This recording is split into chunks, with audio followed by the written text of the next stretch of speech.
beberapa hari yang lalu rame di media sosial, beberapa pondok itu mengajarkan perkara-perkara yang tidak benar, yang tidak sesuai dengan syariat Islam. Ya, ada seorang wanita, ternyata wanita ini nggak tahu mondok di mana, itu melaksanakan sholat isya 100 rakaat. Jadi sholat isya-nya 100 rakaat. Ketika ditanya, loh kok sholat isya-nya 100 rakaat, kan mestinya 4 rakaat, kenapa? Ini untuk stok seminggu ke depan. Jadi sholat disamakan dengan beras. Artinya apa? Seminggu ke depan barangkali dia nggak sholat isya, masih punya stok sholat. Gus Dur itu bukan hanya dibid'ahkan, bukan hanya dimusyrikan, Gus Dur itu dikafirkan. Ada kelompok Islam yang sampai mengkafirkan Gus Dur, karena Gus Dur ini menjaga Indonesia dengan cara toleransi kepada orang lain, sehingga akhirnya Gus Dur dikafirkan. Tapi bagi Gus Dur gak masalah. Gus Dur dilapori, Gus, panjenengan dikafirkan oleh si fulan. Alah gampang aku dikafirno meneh maca syahadat maneh, gitu aja kok repot. Ah, Gus Dur begitu, kecil. Bahkan bukan hanya dikafirkan Gus Dur itu. Gus Dur itu pernah viral dulu itu divonis oleh sekelompok orang Islam juga. Pernah divonis Gus Dur ini ahli neraka. Gus Dur ini tidak akan masuk surga. Kenapa? Karena Gus Dur ini terlalu toleran. Gus Dur ini biasa kalau ke Malang itu tidak tidur di hotel, tidurnya di rumah temennya seorang pendeta. Gara-gara nginep di rumah pendeta itu, keesokan harinya Gus Dur dikafirkan. Itu baru nginep itu sudah dikafirkan. Topiknya pertama, kenapa tanah makam Gus Dur ini kok sampai tergerus ambles? Dan yang kedua, waktu itu disuurkan oleh orang-orang Gus Dur ini wali ke-10. Ya, saya ikut rapat waktu itu. Ada rombongan dari Madura. Di bisnya itu tertulis, ada spanduk berbunyi rombongan ziarah wali 10 Gus Dur. Saya tanya orang Madura, Pak, sampean yakin kalau Gus Dur ini wali? Oh yakin. Apa tanda kewaliannya? Zat berziarah banyak. Jadi wali kalau nggak ada yang berziarah perlu dipertanyakan kewaliannya. Jadi sederhana orang ini yang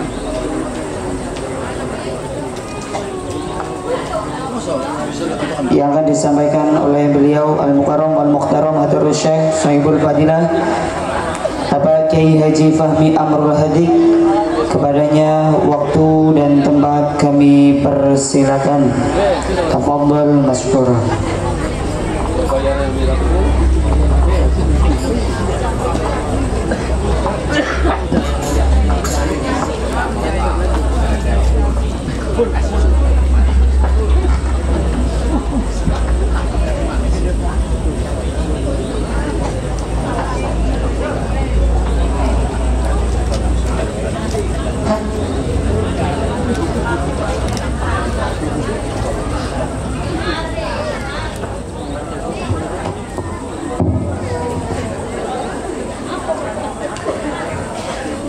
Assalamualaikum warahmatullahi wabarakatuh.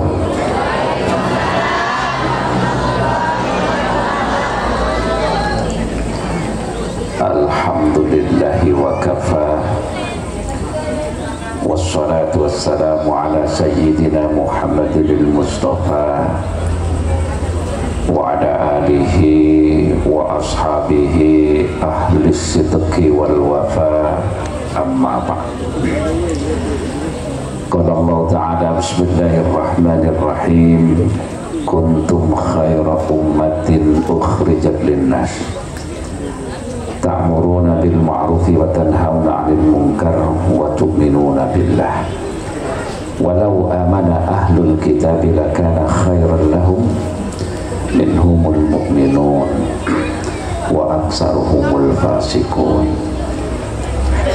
Ashabal fadilah wal karamah, para alim, para ulama, para kiai, para bunyai, para asatid wal ustadat ingkang tansah kula dherekaken sedaya fatwa-fatwaipun, wabil khusus beliau Al-Mukarram Al-Mukhtaram Kiai Haji Tasrifin Murtafi selaku sesepuh IKPT, Kiai Mu'adzam Idris soho pengasuh TPG Al-Madaniyah, pengasuh Yayasan Al-Madaniyah Kiai Abdul Somad soho Ibu Nyai kang kula hormati, para wali santri, hadirin wal hadirat, para jamaah yang dimuliakan Allah Subhanahu wa Ta'ala.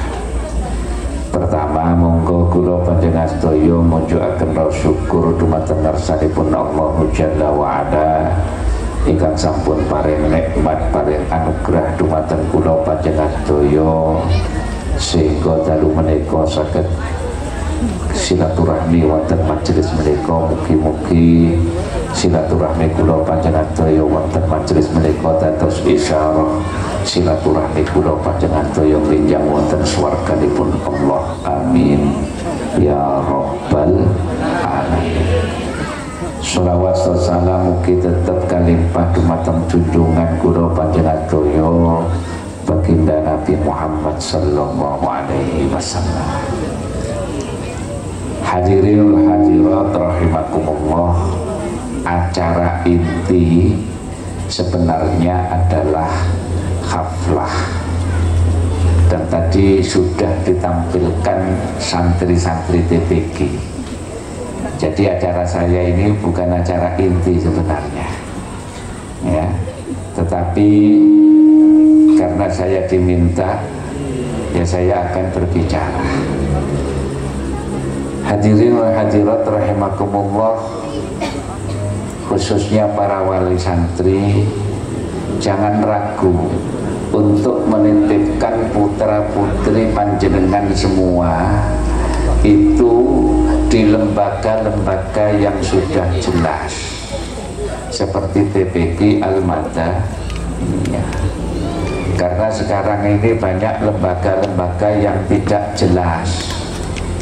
Jelas apanya? Jelas sanadnya, jelas keilmuannya. Insya Allah kalau diajarkan di TPG Al-Madaniyah ini Qur'annya benar, akhlaknya benar, adabnya benar, ibadahnya juga benar. Beberapa hari yang lalu rame di media sosial, beberapa pondok itu mengajarkan perkara-perkara yang enggak benar, yang tidak sesuai dengan syariat Islam ya. Ada seorang wanita ya. Ternyata wanita ini enggak tahu mondok di mana, itu melaksanakan sholat isya 100 rakaat. Jadi sholat isyaknya 100 rakaat. Ketika ditanya, loh kok sholat isyaknya 100 rakaat, kan mestinya 4 rakaat, kenapa? Ini untuk stok seminggu ke depan. Jadi sholat disamakan dengan beras. Artinya apa? Seminggu ke depan barangkali dia nggak sholat isya masih punya stok sholat. Ini aneh bin ajaib, dan itu ada. Yang jelas bukan alumni pesantren Tebuir ya. Terus banyak yang mungkin tetangga panjenengan juga ini termasuk ya. Jadi kita harus berhati-hati ya. Karena justru kelompok-kelompok seperti yang saya ceritakan inilah yang sesungguhnya itu mengancam persatuan, mengancam kedamaian, sehingga warga Nahdlatul Ulama itu akhirnya disibukkan dengan hal-hal seperti itu. Kalau hanya perkara dibid'ahkan, ziarah kubur dimusyrikkan, itu sebenarnya perkara kecil, kecil. Ya. Kenapa? Karena insya Allah yang mereka lakukan itu tidak akan ngefek kepada warga NU.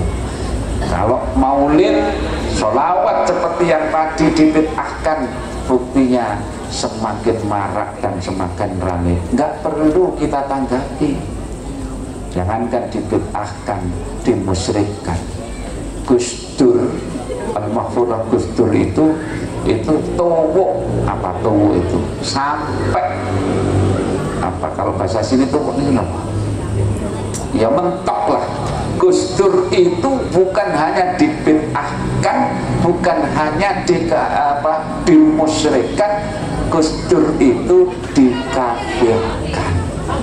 Ada kelompok Islam yang sampai mengkafirkan Gus Dur, karena Gus Dur ini menjaga Indonesia dengan cara toleransi kepada orang lain, sehingga akhirnya Gus Dur dikafirkan. Tapi bagi Gus Dur gak masalah.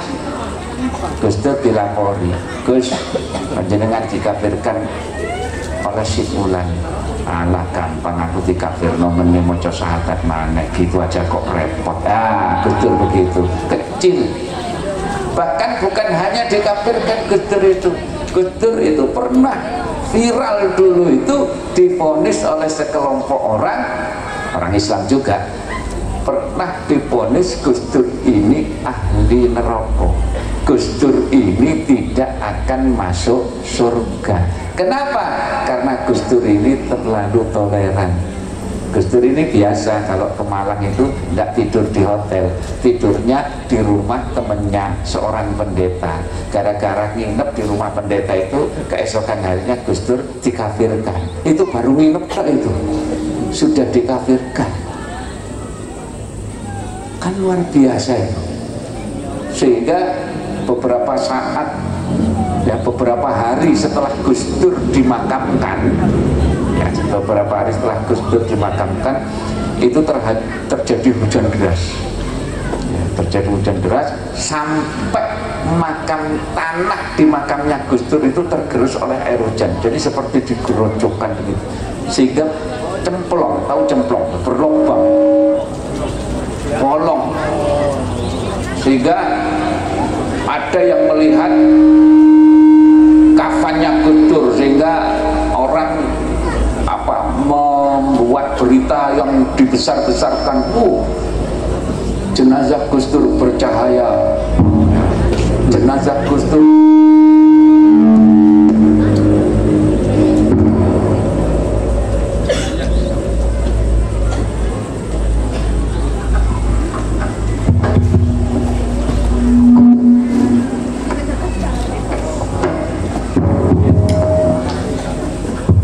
Ya, saya lanjutkan. Jenazah Gus Dur itu utuh. Ternyata yang membuat berita itu semua adalah para pedagang, ya. Alasannya apa? Supaya yang berziarah banyak, dagangannya laris. Nah, itu strategi marketing oleh para pedagang sebenarnya. Keluarga rapat. Saya masih ingat waktu itu rapat dipimpin langsung oleh Allah Yarham Gus Solah. Topiknya pertama, kenapa tanah makam Gus Dur ini kok sampai tergerus ambles. Dan yang kedua, waktu itu disuurkan oleh orang-orang Gus Dur ini wali ke-10. Ya, saya ikut rapat waktu itu. Ada rombongan dari Madura. Di bisnya itu tertulis, ada spanduk berbunyi rombongan ziarah wali 10 Gus Dur. Saya tanya orang Madura, Pak, sampean yakin kalau Gus Dur ini wali? Oh yakin. Apa tanda kewaliannya? Zat berziarah banyak. Jadi wali kalau nggak ada yang berziarah perlu dipertanyakan kewaliannya. Jadi sederhana orang ini, yang berziarah banyak. Jadi kalau ada kuburan diziarahi orang banyak, insya Allah wali. Tapi wali nggak ada yang menziarahi, perlu dipertanyakan. Nah, rapat dipimpin langsung oleh Gus Solah membahas tentang dua hal itu. Yang pertama topiknya tentang kewalian Gus Dur. Kami keluarga tidak komen, tetapi waktu itu Gus Solah memutuskan kalau ada yang bertanya tentang kewalian Gus Dur, jangan kita ini komen, tapi jawablah Gus Dur itu orang yang ikhlas. Mungkin jadi wali karena keikhlasannya. Jadi Gus Dur itu orang yang ikhlas. Enggak ikhlas gimana? Jadi ketua PBNU 3 periode tetap miskin, mantan presiden di akhir hayatnya. Gus Dur itu walaupun mantan presiden, di akhir hayatnya itu cuma punya uang 200.000. Kalah dengan bakul pentol kalau di sini uangnya Gus Dur itu 200.000 cuma punya. Mana ada mantan presiden yang punya uang cuma 200.000 kalau bukan Gus Dur. Nah, akhirnya keluarga sepakat Gus Dur ini orang yang ikhlas. Sehingga kalau punya apapun, ya, makanya tadi saya katakan tetap nggak punya apa-apa, karena setiap kali Gus Dur itu diberi orang langsung dikasihkan ke orang lain. Ada satu kisah, suatu hari ada seorang kaya agnia itu sowan Gus Dur, Gus, saya mau bersedekah sama panjenengan. Oh iya, ini Gus ada uang 400 juta, tolong panjenengan terima, ini sedekah dari saya. Oh iya, matur suwun, terima kasih. Nggak dihitung sama Gus Dur. Kalau kita ya kita hitung dulu, barangkali kurang 100.000, 200.000. Gus Dur nggak dihitung. Dipanggil itu ajudannya, tolong simpen uang ini, disimpan. Nah, tidak lama kemudian datang tamu yang lain. Uang tamunya Gus Dur itu 24 jam. Datang tamu yang lain ngaku dari Jawa Timur, sedang membangun masjid, kehabisan dana. Gus, saya ini sedang bangun masjid di Jawa Timur, sekarang ini kehabisan dana, padahal masjidnya baru sekitar 40%. Oh gitu, tolong ambil uang yang tadi semua Gus, semua. Jadi uang 400 juta sumbangan orang tadi, sodakohnya orang tadi itu oleh Gus Dur disuruh ngambil. Bu, kalau panjenengan punya uang 400 juta, ada orang minta sumbangan bangun masjid, berapa yang panjenengan berikan? 20 juta? 10.000? Kalau ada nemu 2.000 dikasih ya. Tapi Gus Dur uang 400 juta yang dikasih oleh orang tadi tidak dihitung, kasihkan orang ini. Semua Gus, semua, kata Gus Dur. Begitu ini orang ini menerima sumbangan 400 juta, ajudannya Gus Dur, Gus, panjenengan itu bagaimana? Panjenengan kan belum kenal dengan orang itu, kok panjenengan kasihkan saja? Nanti kalau dibujui, dibohongi, gimana? Ternyata Gus Dur jawabannya sederhana. Orang itu datang ke sini minta bantuan sama saya, tugas saya membantu. Perkara dia itu membohongi saya, menipu saya, itu urusan dia dengan Allah Subhanahu wa Ta'ala. Kalau bukan orang ikhlas nggak begitu. Saking ikhlasnya uang. Nah, kemudian yang kedua, topik rapat keluarga itu perkara tanah kok sampai tergerus. Setelah diselidiki ternyata kesalahan ada di petugas yang memakamkan. Biasanya kalau kita habis ngubur ya jenazah itu tanahnya kan kita padatkan ya, kita injak-injak biasanya. Ternyata petugas ini tidak melakukan itu. Ketika ditanya kenapa nggak kamu padatkan, takut kualat. Karena yang di bawah ini adalah Gus Dur, nggak berani nginjek-nginjek. Akhirnya putuskan tambah tanah lagi, cari petugas yang nggak takut kualat. Nah, beberapa hari setelah kejadian itu ada rombongan pendeta bertakziah. Nah, setelah bertakziah ngobrol di depan pondok. Ya, kita perhatikan apa yang diomongkan karena beberapa pendeta ini berkelompok. Yang satu ngomong, saya dengar ada kelompok Islam yang mengkafirkan Gus Dur dan Gus Dur itu divonis tidak masuk surga, Gus Dur itu masuk neraka. Kemudian yang sepuh, yang paling sepuh pendeta ini, ya mungkin suriahnya pendeta itu ya kira-kira begitulah ya. Nah itu ngomong kepada temannya, sudah teman-teman kita nggak usah sedih. Kalau nanti Gus Dur ditolak masuk surganya umat Islam, kita ajak Gus Dur masuk surga kita. Jadi sudah punya kaplingan surga itu para pendeta. Itu saking sayangnya. Ya. Maka kalau urusan hanya sekedar dibid'ahkan, hanya sekedar dimusyrikan, itu kita tidak perlu menanggapi dengan emosi. Laksanakan amaliyah-amaliyah tersebut, bahkan semakin bikin supaya semakin marak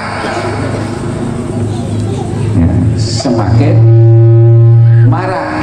Tetapi ketika mereka sudah mengancam kemerdekaan Indonesia, mereka mengancam persatuan Indonesia, kita tidak boleh diam. Kenapa? Warga NU harus menyiapkan diri. Karena pendiri Jam'iyah Nahdlatul Ulama itu adalah juga pendiri NKRI. Bahkan dulu itu Mbah Hasyim sebelum Bung Karno ditunjuk jadi presiden, yang pertama kali ditawari jadi presiden itu adalah Mbah Hasyim. Mbah Yai panjenengan kersa napa mboten dadi presiden? Ketika Mbah Hasyim ditawari, beliau menjawab sederhana, ya jujur apa adanya. Kalau saya jadi presiden, aku jadi presiden terus sing ngaji karo santri sapa? Waktu itu Mbah Hasyim nggak mau. Kalau sekarang jangankan ditawari jadi presiden, mungkin jadi wakil bupati juga mau saja ya. Jadi kenapa? Karena dulu belum menuntut ulama jadi umarok. Waktu kemerdekaan itu belum menuntut ulama jadi umarok. Kalau sekarang nggak masalah, daripada yang jadi umarok orang-orang yang nggak benar, orang-orang yang merugikan Islam, orang-orang yang merugikan Jam'iyah Nahdlatul Ulama, orang-orang yang menyerang Jam'iyah Nahdlatul Ulama, lebih baik kalau yang menjadi para pemimpin itu adalah orang-orang Nahdlatul Ulama. Makanya bangga ya, bangga kita ini ada gerakan Ayo Mondok. Tapi hati-hati, jangan salah pilih pondok ya. Saya kemarin ke Karanganyar di Solo, itu pondok namanya pondok pesantren Imam Bukhari, Ma'had Imam Hanafi, Ma'had Imam Maliki, Ma'had Imam Syafi'i. Tapi ternyata ajarannya itu Imam Samudra ya. Ajarannya Imam Samudra. Dan apa yang terjadi? Ada temannya istri saya itu memondokkan makan ya di tempat, di pondok seperti itu. Apa yang terjadi? Ya Allah, begitu masuk di pondok itu, anak sudah mulai berani membantah orang tuanya. Ya, kenapa?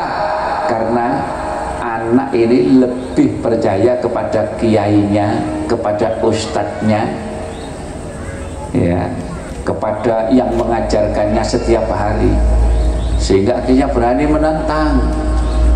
Bu, nggak boleh itu, wajahnya kelihatan, ibu harus pakai cadar.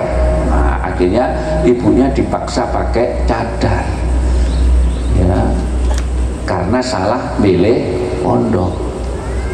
Bu, lengannya kurang panjang, nggak boleh kelihatan tangannya. Ibunya kemana-mana pakai sarung tangan. Bu, kakinya kelihatan, pakai kaos kaki. Akhirnya ibunya nggak pernah keluar rumah, sekali keluar dibungkus semua, mulai ujung rambut sampai ujung kaki. Ya, ini kenapa?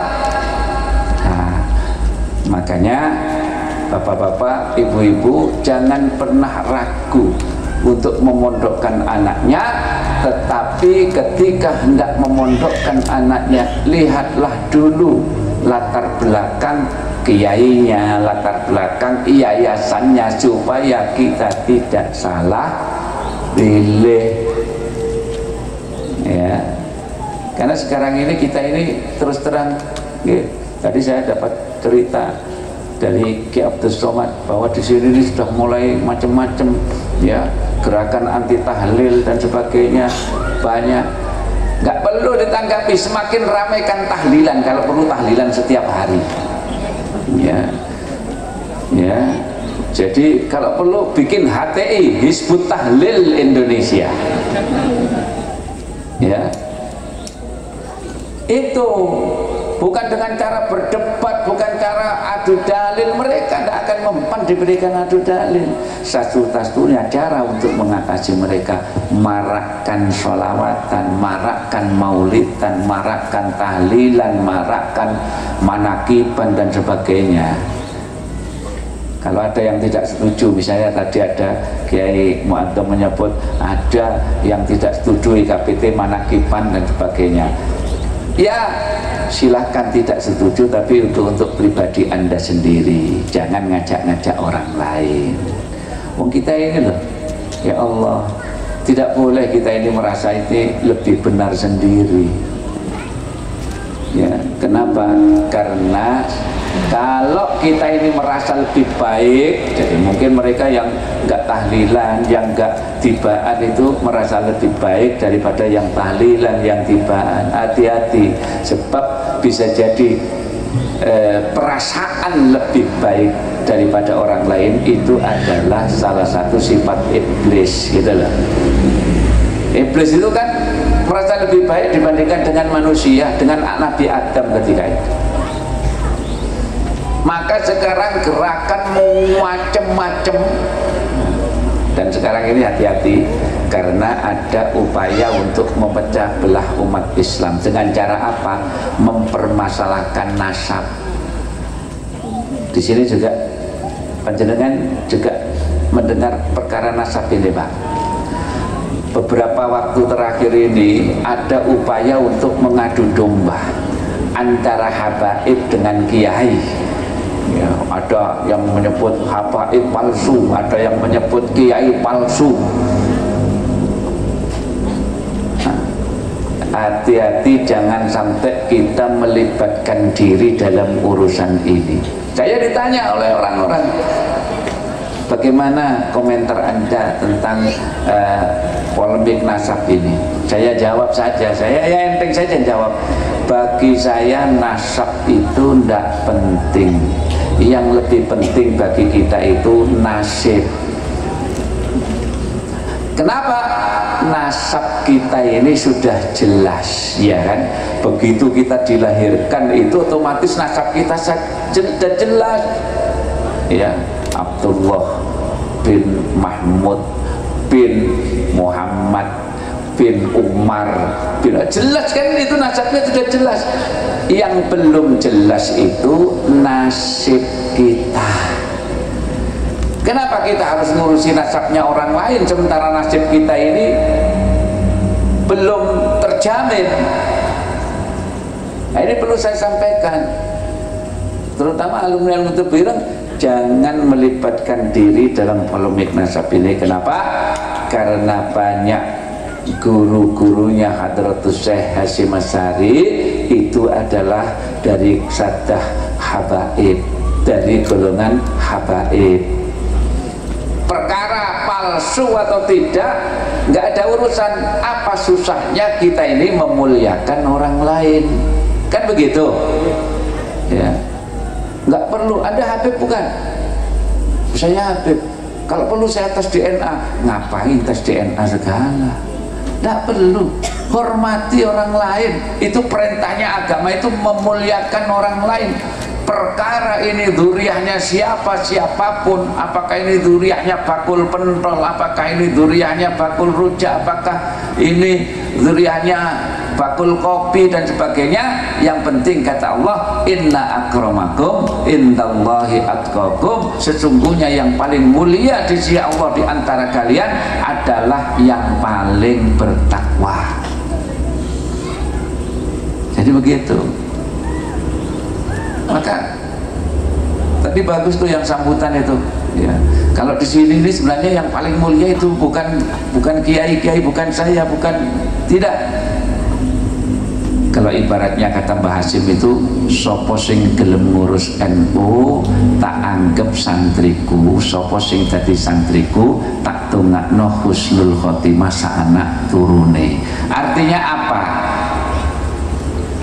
Acara seperti ini yang sukses bukan pengasuhnya, tapi tukang sound ya, yang gelar karpet, yang pasang terop, yang nata kursi. Ini yang termasuk santrinya Hadratus Syekh juga.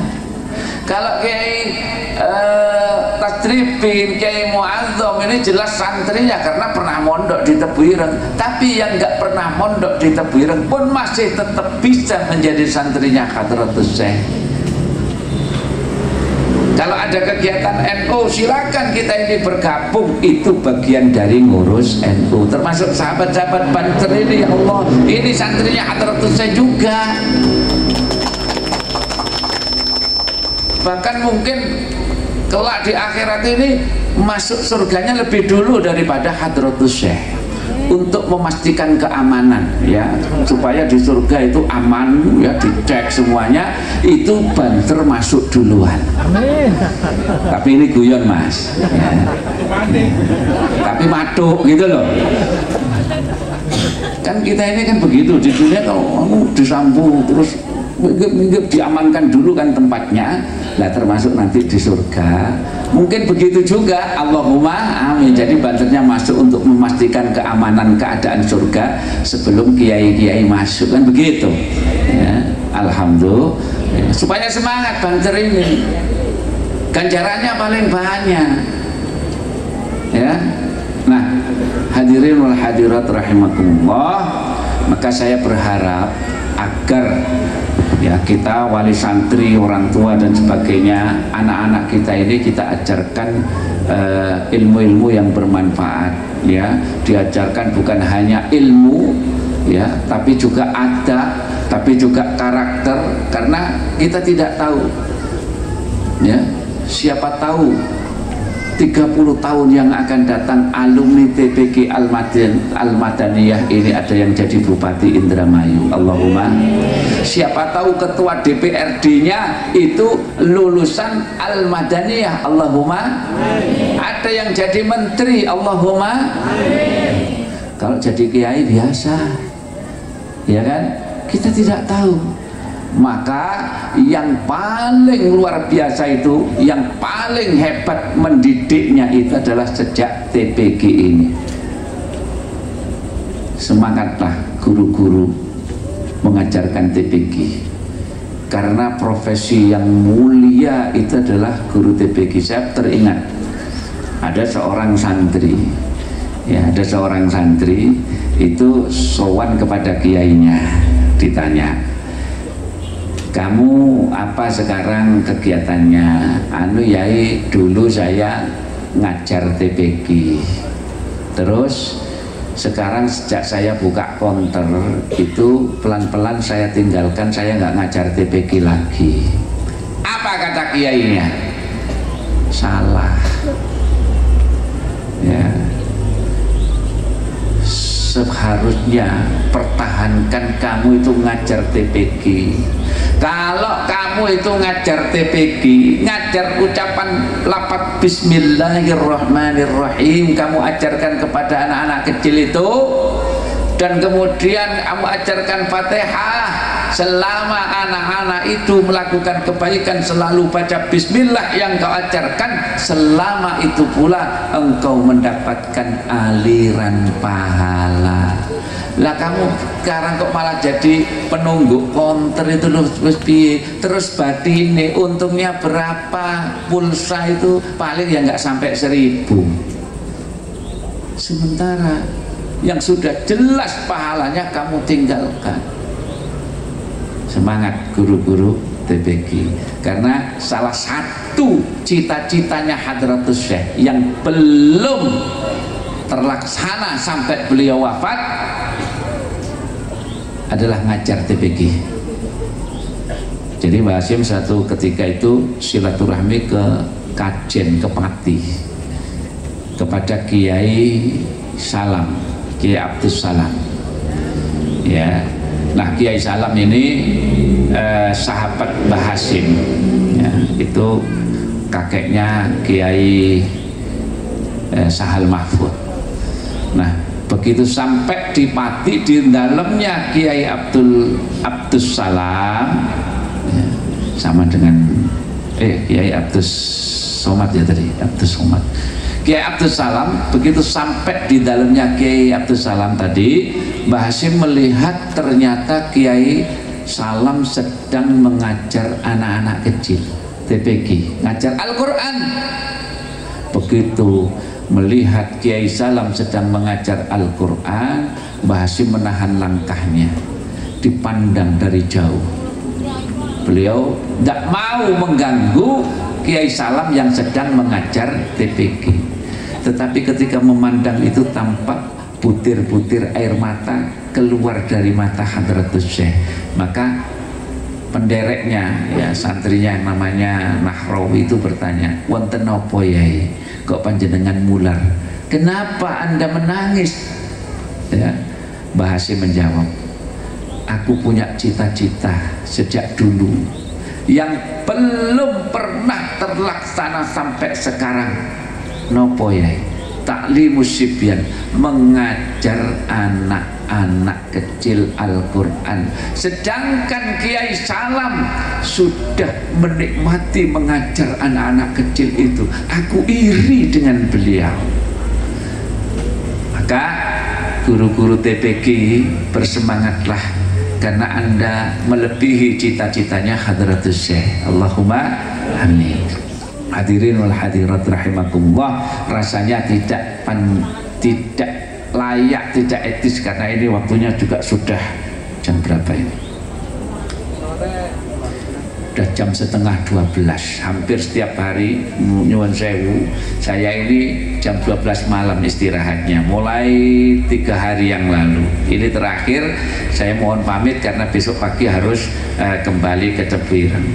Tetapi mengucapkan selamat mungkin kepada TPG Al-Madaniyah, semoga ke depan semakin berkembang, semakin menebar manfaat, semakin menebar berkah, khususnya bagi warga sekitar dan umumnya bagi umat Islam dimanapun berada.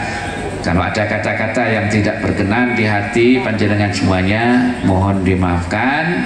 Hadanallahu wa iyyakum ajma'in wa lafu minkum.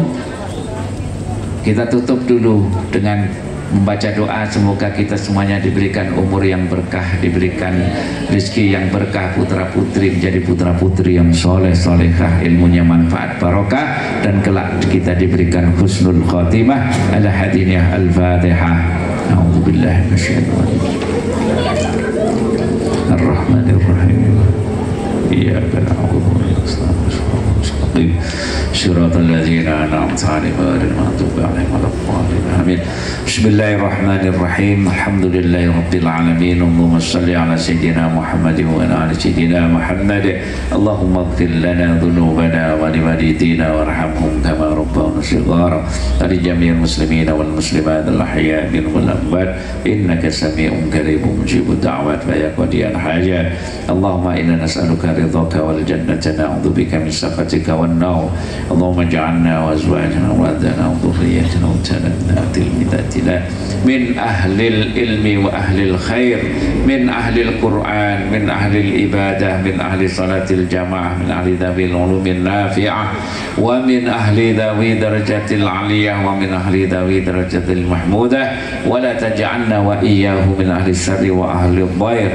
اللهم حبب إلينا الإيمان وزينه في قلوبنا وكره إلينا الكفر والفسوق والعصيان واجعلنا من الراشدين. ربنا هب لنا من أزواجنا وذرياتنا قرة أعين واجعلنا للمتقين إماما. ربنا آتنا في الدنيا حسنة وفي الآخرة حسنة وقنا عذاب النار. صلى الله على سيدنا محمد وعلى آله وصحبه وبارك وسلم والحمد لله رب العالمين. Apabila kata-kata ada yang tidak berkenan di hati panjenengan semuanya mohon dimaafkan. Hadanallahu wa iyyakum ajma'in wa lakum minkum. Assalamualaikum warahmatullahi wabarakatuh.